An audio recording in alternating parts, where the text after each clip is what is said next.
Hey there, internets.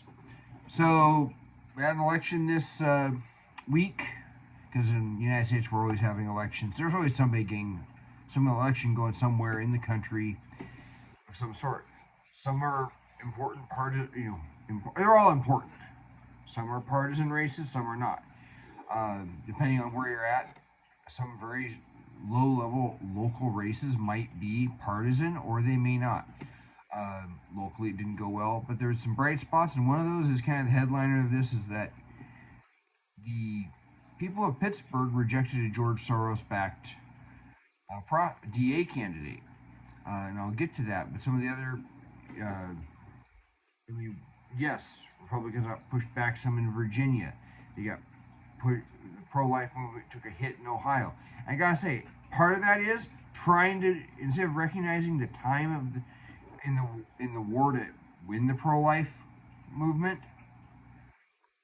to achieve final victory, they're going for too much and they're getting cut off. Now is the time to change hearts and minds and retrench yourself, not be pushing further restrictions right now. One day, as Democrats don't have children, and we can change hearts and minds about the subject to realize that these are babies, these are children that need protection, then we can win that final victory. But not now. You're actually doing more harm than good by going for that. But there were some bright spots.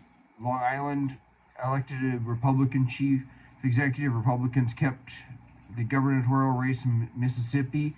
They had already flipped the governor's mansion in Louisiana. The Democrat in Kentucky who won re-election, he has a veto-proof Republican state legislature, so he really can't do much harm unless Republicans go along with it. But again, the headliner I had for tonight is one not many people are talking about, is that the people of Pittsburgh had enough sense to not elect a George Soros-backed DA. And I've got 3 articles in here. I think the first one I'll probably link to is one that, it was actually from the 27th from a local paper called the Pittsburgh Post-Gazette, talking about where the 2 candidates got their money. Now, what happened was, longtime Democrat, and this really kind of sounds like the old thing of Reagan saying, I didn't leave the Democrats left me. He'd been there for probably way too long, longer than we wanted an elected official. But nobody ever challenged him till 2019 and then this year. But the guy coming in was so terrible, I'd rather keep the old guy in there. But this guy by the name of Stephen A. Zappala Jr., he'd always been a Democrat.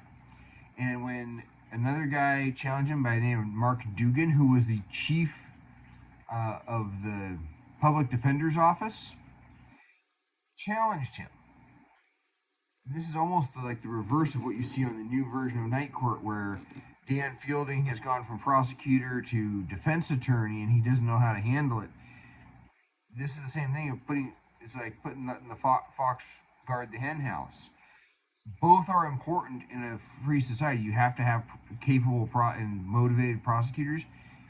You have to have capable and motivated defense attorneys. But someone with the mindset of a defense attorney does not belong in the prosecutor's office. And he was George Soros backed, and most all of his money, according to the article, because of checking into public disclosure, between June 6th and October 23rd, less than $67,000 of Mr. Dugan's money came from local sources, but another $1.7 million came from a George Soros backed PAC across the whole campaign, and I think it was $600,000 by the incumbent. So George Soros was backing this guy. And so what the incumbent did was he had a concurrent campaign to get Republicans to write him in for the Republican nomination, because there wasn't a Republican running. And he captured the Republican nomination and just He had a rematch with the challenger in November, and he beat the challenger. And this guy is talking about broken windows policing. You fix the small, you take care of the small crimes. A lot of times they're the same people, or the people that would create greater crime go. You don't go there because you're going to get arrested for those minor crimes, for vandalism, for shoplifting, and you're going to be prosecuted. Don't go there because they take it serious. Or you arrest those people, they're off the street and they're not causing other trouble. And if people know you don't go do the small crimes also, then the police don't have as much to do with the small ones once you get that mentality in there. So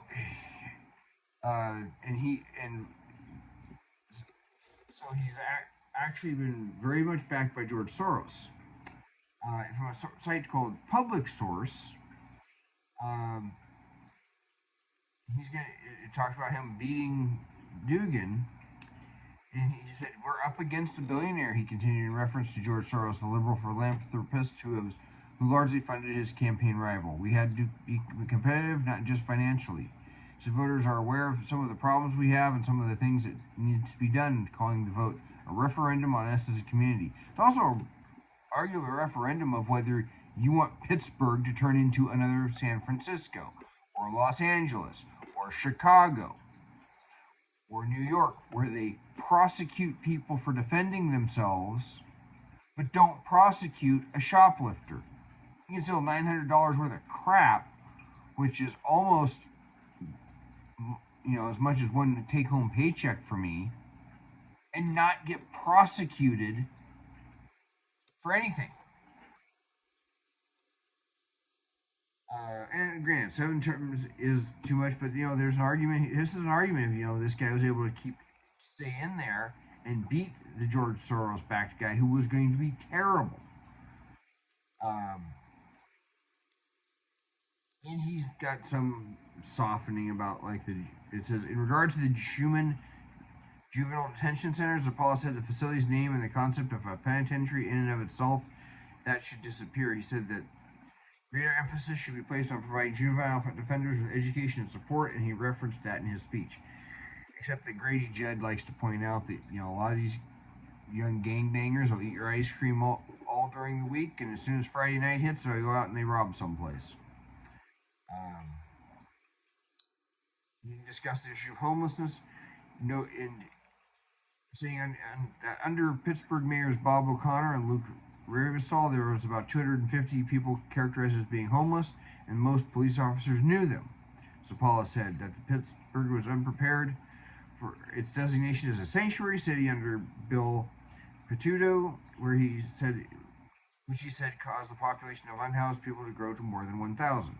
So they quadrupled the number of homeless people under their new progressive mayor. And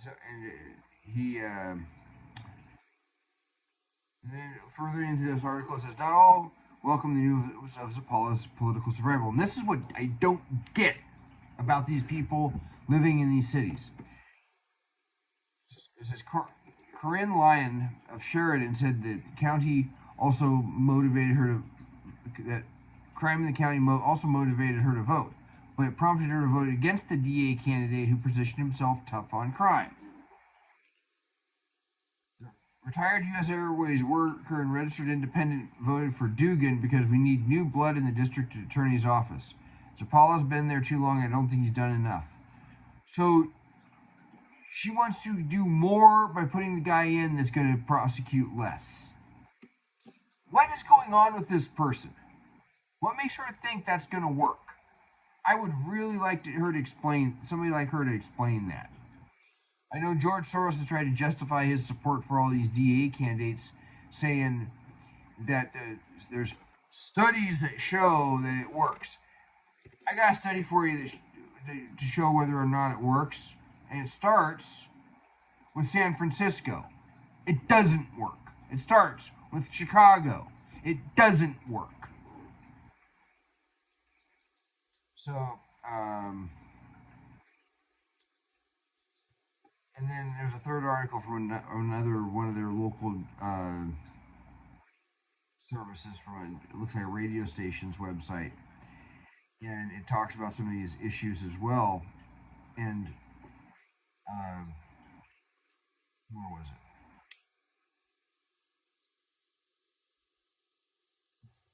So Paul also made it clear he will express his dissatisfaction with Mayor Ed Gainey, whom he accuses of not policing rigorously enough. He has recently suggested that unless Gainey begins policing streets more zealously, he could seek a consent decree that would put the City Bureau of Police under federal oversight.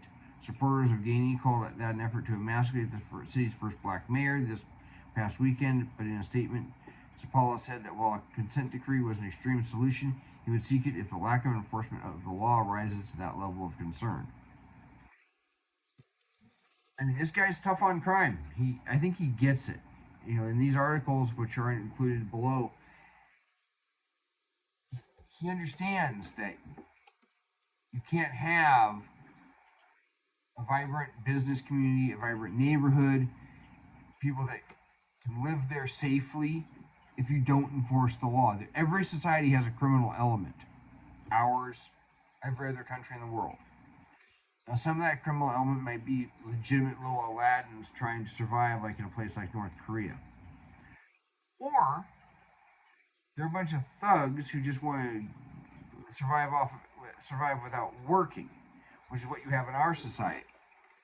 Because our society may have some very great disparities between the rich and the poor, but the poor here are obese.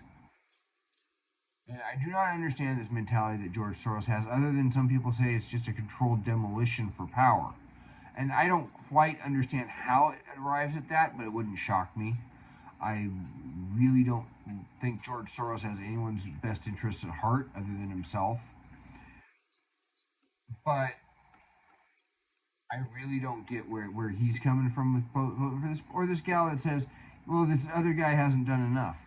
What does she think the new guy is going to do more if she's pushing somebody that's going to prosecute, act like the DAs in San Francisco? Those places like San Francisco and Los Angeles and Chicago, those are examples of why we shouldn't elect those people. The guy in New York is prosecuting a man on a subway who on a subway defended other people, unintentionally killed somebody in doing so, but was defending other people with murder.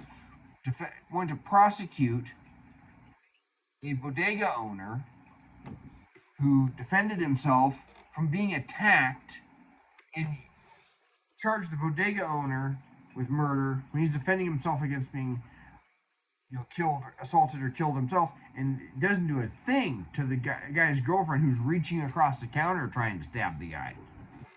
Never did a thing to her. So, good job, people of Pittsburgh, in recognizing this. Maybe this guy realized that the Democrats have gone crazy and really does start changing his attitude and his party affiliation. Hopefully a lot of other people will start seeing that maybe some conservative solutions work, because they do. Until then, do share your thoughts in the comments below. Share this with your friends and hit a like. It helps fuel the algorithm. Maybe I can get away from being a microscopic little channel that nobody can see. That would help out. Until then, you all take care.